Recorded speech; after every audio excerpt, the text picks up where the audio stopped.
Hello everyone, आज हम 2024 में आई हुई मूवी सिकंदर का मुकद्दर की स्टोरी देखेंगे। मूवी के स्टार्ट में हम एक मेले को देखते हैं जहां महंगे महंगे हीरे जवाहरात और ज्वेलरी रखी हुई थी। वहां काफी सिक्योरिटी थी और सभी पर निगरानी रखी जा रही थी ताकि कुछ भी गड़बड़ ना हो। तभी हम एक आदमी को देखते हैं जो पुलिस को खबर देता है कि मेले में चोरी होने वाली है, रोक सको तो रोक लो। ये बात वो अपनी मर्जी से नहीं बता रहा था, बल्कि उसे किसी ने ऐसा बोलने को कहा था। वहाँ तुरंत सायरन बजाया जाता है और जितने भी लोग मेले में आए थे उन्हें एक जगह पर इकट्ठा किया जाता है। जो चोर थे वो लोग वहाँ वर्कर्स बनकर आए थे, तो यहाँ पुलिस और उनके बीच में गोलीबारी शुरू हो जाती है। इस फायरिंग में सभी चोर मारे जाते हैं। सब बाहर निकलते हैं तो कामिनी और मंगेश देखते हैं कि 5 हीरो की चोरी हो चुकी है, जिसकी कीमत 50 से 60 करोड़ की है। यहाँ पुलिस सभी को बाहर जाने से मना कर देती है। ये दोनों डिवाइन ज्वेलरी के लिए काम करते हैं और इन्होंने मेले में उसका भी स्टॉल लगाया था। जब अफरा तफरी मची थी तो सबसे आखिरी में यही दोनों भागे थे। अब वहाँ स्पेशल इन्वेस्टिगेशन ऑफिसर जसविंदर आते हैं, जो कि एक एक्सपर्ट हैं और 100% वो मुजरिम को पकड़ ही लेते हैं। चोरों ने सीसीटीवी पहले से ही खराब कर दिया था, तो कुछ भी रिकॉर्ड नहीं हुआ था। जसविंदर उन सबको अलग करता है जो हीरे से सबसे करीब खड़े थे और बाकी सबको जाने देता है। उसे 3 लोगों पे शक होता है। पहले तो कामिनी और मंगेश, क्योंकि सबसे आखिरी में यही हॉल से निकले थे, और दूसरा सिकंदर जो कि कंप्यूटर टेक्नीशियन है, जो कि जसविंदर को घबराया सा लग रहा था। जसविंदर उससे पूछताछ करता है तो वो कहता है कि उसकी माँ बीमार है तो उसे उनके पास जाना है। जसविंदर का अंदाजा कभी गलत नहीं होता था। उसे जिस पर शक हो वही हमेशा दोषी निकलता था। यहाँ उसका मानना था कि या तो इन तीनों में से किसी एक ने चोरी की है, या 2 लोगों ने मिलकर चोरी की है, या ये तीनों ही चोरी में शामिल हैं। तीनों को हिरासत में ले लिया जाता है। कामिनी का एक छोटा बच्चा था और एक छोटी बहन थी और उसके पति से उसका डिवोर्स हो चुका था। सिकंदर कहे जा रहा होता है कि उसने चोरी नहीं की है, लेकिन जसविंदर को ये सब सिर्फ एक नाटक लग रहा था। सिकंदर कहता है कि जिस दिन आपको अपनी गलती का एहसास होगा कि आपने गलत इंसान को पकड़ा है, तो उस दिन आप मर्दों की तरह आंखों में आंखें डालकर मुझसे माफी मांगेंगे। जसविंदर उस पर हंसता है और फिर उसकी धुलाई करना शुरू करता है ताकि वो सच बताए कि हीरे कहाँ हैं। अब कहानी यहाँ से कट होकर 15 साल आगे जाती है, जहाँ हम देखते हैं कि जसविंदर पियक्कड़ हो चुका है और अपने काम के प्रति एकदम लापरवाह हो चुका है,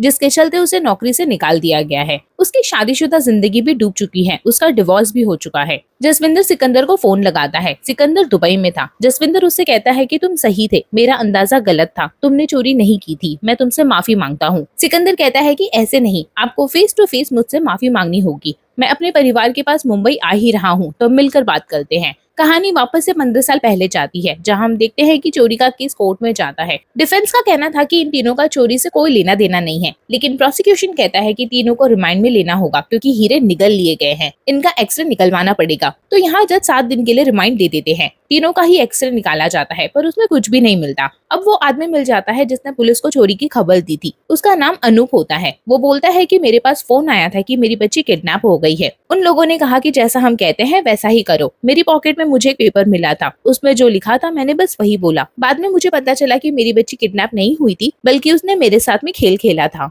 कामिनी और सिकंदर पर ज्यादा शक था, तो उन लोगों को टॉर्चर करना शुरू किया जाता है, लेकिन वो लोग यही कहते हैं कि हम चोर नहीं हैं। जसविंदर के पास और कोई सबूत नहीं था कि ज्यादा दिन की रिमांड मिल सके, इसलिए उन लोगों को बेल मिल जाती है। हम देखते हैं कि सिकंदर की एक फ्रेंड है प्रिया। वो एक नर्स है और सिकंदर को काफी पसंद करती है, लेकिन सिकंदर उसे इतना पसंद नहीं करता। बेल तो मिल गई थी, पर सिकंदर को अब काम मिलना बंद हो जाता है। वो जहाँ भी जाता है वो लोग उसे चोर कहकर भगा देते हैं। उसके लिए पैसे कमाना मुश्किल हो गया था। उसका मकान मालिक भी रेंट के लिए उसे परेशान करने लगता है। हर तरफ से मुसीबतों ने सिकंदर को जकड़ लिया था। उसके पास इतने पैसे भी नहीं थे कि वो वकील को दे सके। उसकी हालत देखकर कामिनी उसकी फीस वकील को दे देती है। सिकंदर को यहाँ उसका ये बिहेवियर काफी पसंद आता है कि जरूरत पड़ने पर उसने उसकी मदद की। अब उनमें बातें होती हैं और उन दोनों की लव स्टोरी शुरू होने लगती है। सिकंदर को कंस्ट्रक्शन साइट पर जेसीबी चलाने का काम मिल जाता है। इसी बीच उसकी माँ की डेथ हो जाती है और वो कामिनी के साथ शादी करके उसी के साथ रहने लग जाता है। वो उसके बच्चे और बहन को भी अपना लेता है। प्रेजेंट में सिकंदर मुंबई आ जाता है और घर जाने की जगह वो सीधा जसविंदर के पास जाता है अपनी माफी लेने। जसविंदर कहता है कि मैं माफी तो मांग लूंगा, लेकिन जब तुम्हें पता ही नहीं है कि मैंने तुम्हारे साथ क्या क्या किया है, तब तक माफी अधूरी रहेगी।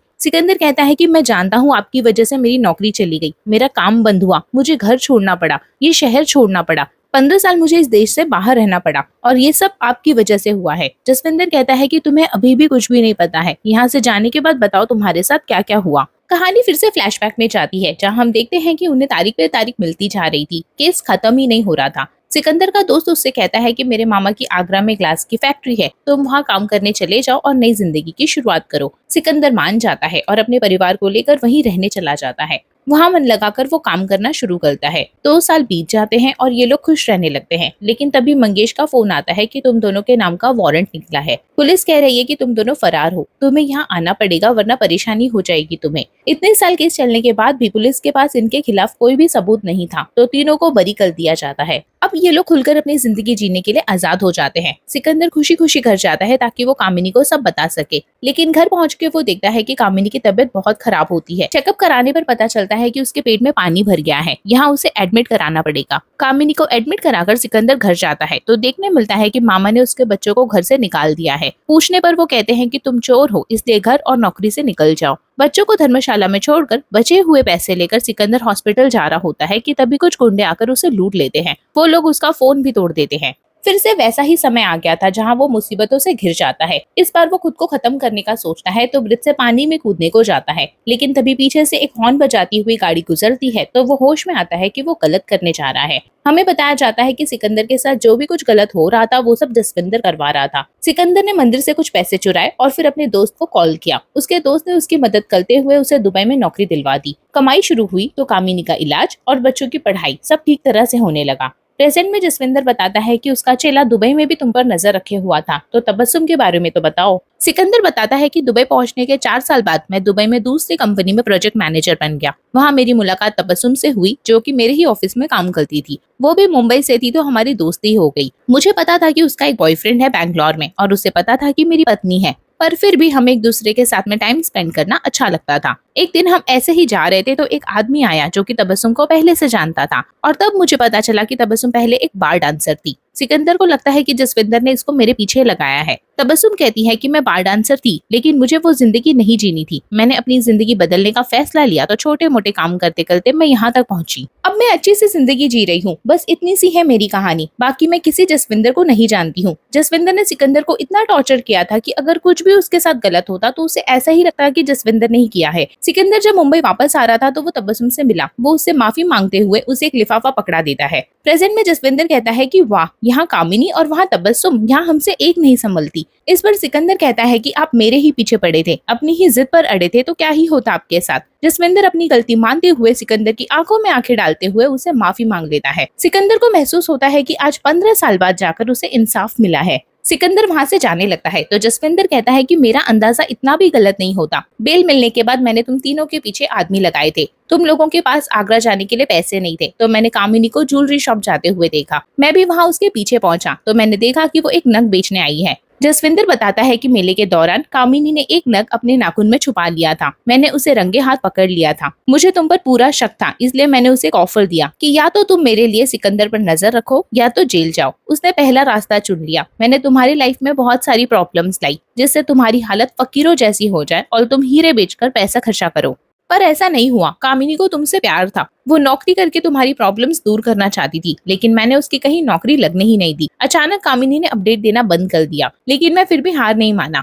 मैंने तुम लोगों को आगरा में ट्रैक किया और फिर वारंट इशू करवाया। जब तुम इस केस से बरी हुए तो मैं खुद को कंट्रोल नहीं कर पाया। कामिनी का बीमार पड़ना, मामा का तुम्हें घर और नौकरी से निकालना और फिर तुम्हें लुटवाना, ये सब मेरा ही प्लान था। सिकंदर कहता है कि आपने मुझे जीने नहीं दिया, जिस पर जसविंदर कहता है कि मैंने तुम्हें मरने भी नहीं दिया। जब तुम पुल से कूदने वाले थे तो मैं ही गाड़ी में था जिसने हॉर्न बजाकर तुम्हें होश में लाया। सिकंदर उठा है और जसविंदर को एक जोर का थप्पड़ मारता है क्योंकि उसने सिकंदर की लाइफ खराब कर दी थी। इसके बाद वो वहाँ से चला जाता है। उसको दुख होता है कि जिससे उसने प्यार किया वो उस पर जासूसी करते आ रही थी। सिकंदर अब कामिनी के पास जाता है और उसे बताता है कि मैं आज जसविंदर से मिला, उसने मुझे तुम्हारे बारे में सब कुछ बता दिया है। कामिनी कहती है कि मुझे बच्चों के खातिर ये सब करना पड़ा। सिकंदर कहता है कि जो भी हो, अब हम साथ नहीं रह सकते, अब हमारे रास्ते अलग हैं। कामिनी रोती है, गिड़गिड़ाती है, पर सिकंदर उसकी एक नहीं सुनता और वहाँ से चला जाता है। सिकंदर वहाँ से गाँव जाता है जहाँ प्रिया रहती है। उसका वहाँ बहुत बड़ा फार्म है। प्रिया उसे गमले के पास ले जाती है जिसे देखकर सिकंदर एकदम खुश हो जाता है। उस गमले में गड़े थे वो लाल हीरे। हमें बताया जाता है कि जब अफरा तफरी मची थी तो सिकंदर ने इन हीरो को चुरा लिया था। इतने सालों से वो बेगुनाह बनने का नाटक कर रहा था। सिकंदर हीरे लेकर खुशी खुशी वापस जा रहा होता है, लेकिन उसके पीछे बैठा होता है जसविंदर। वो उसके सर पे बंदूक तान देता है। जसविंदर गमला तोड़कर हीरे अपने पास रख लेता है और वो अपनी बीवी को फोन करके बताता है कि उसका अंदाजा एकदम सही था। चोर सिकंदर ही निकला। उसकी बीवी कहती है कि मैंने 15 साल पहले ही मान लिया था, पर तुम्हें तो पूरी दुनिया को साबित करना था। तुम बस इसी में लगे रहे और अपना सब कुछ गवा दिया, अपनी नौकरी भी और अपना परिवार भी। जसविंदर सिकंदर से कहता है कि मुझे समझ आ गया था कि जब तक मैं हार नहीं मानूंगा तू भी हार नहीं मानेगा, इसलिए मैं झुक गया और तुम्हें तसल्ली हो गई, जिसके बाद तुम हीरे लेने गए। चल बता तूने ये सब कुछ किया कैसे। सिकंदर बताता है कि मेरे 8-10 क्लाइंट थे जिनका कंप्यूटर और एवी मुझे मेले में सेटअप करना था। मेले की एक टीम से तुकाराम ने मुझे बताया कि उसके एक दोस्त का कंप्यूटर खराब हो गया है जिसे ठीक करना है। मैं वहाँ गया। वहाँ एक आदमी था, उसे देखकर लगा कि उसको कंप्यूटर का कोई भी नॉलेज नहीं है। कंप्यूटर ठीक करते समय मुझे वहाँ बंदूकें दिखी, कुछ लोग भी दिखे और मेले के फर्जी कागज भी दिखे। दूसरे दिन मेले में मैंने वही लाल बैग देखा जो उसी घर में था जहाँ मैं कंप्यूटर बनाने के लिए गया था। एक आदमी ने उस बैग को रखा और फिर तुकाराम उसे लेकर चला गया। ये सब देखकर इतना तो समझ आ गया था कि ये लोग मेले में लूट की प्लानिंग कर रहे हैं। तुकाराम का पीछा करते हुए मैं उनके अड्डे पर पहुंचा और उनकी सारी बातें सुन ली। वहाँ मेरे दिमाग में एक आइडिया आया। सिकंदर रोज अनूप को अपनी बेटी को स्कूल के लिए ऑटो में बिठाते हुए देखता था, तो उसने चोरी वाले दिन चालाकी से उसके जेब में पर्ची डाल दी थी। सिकंदर ने उसे कॉल करके डराया और अनूप ने चोरी का खुलासा करते हुए पुलिस को कॉल किया ताकि अफरा तफरी मचे और सारे चोर मारे जाएं और इस भगदड़ में वो चोरी कर ले। जैसा उसने प्लान किया था वैसा उसने कर भी लिया। जब चोर मारे गए थे तो उन्हें ले जाने सरकारी हॉस्पिटल से एम्बुलेंस आई थी। उस हॉस्पिटल में प्रिया काम करती थी, तो वो भी वहाँ आई और मौका देकर सिकंदर ने उसे हीरे थमा दिए।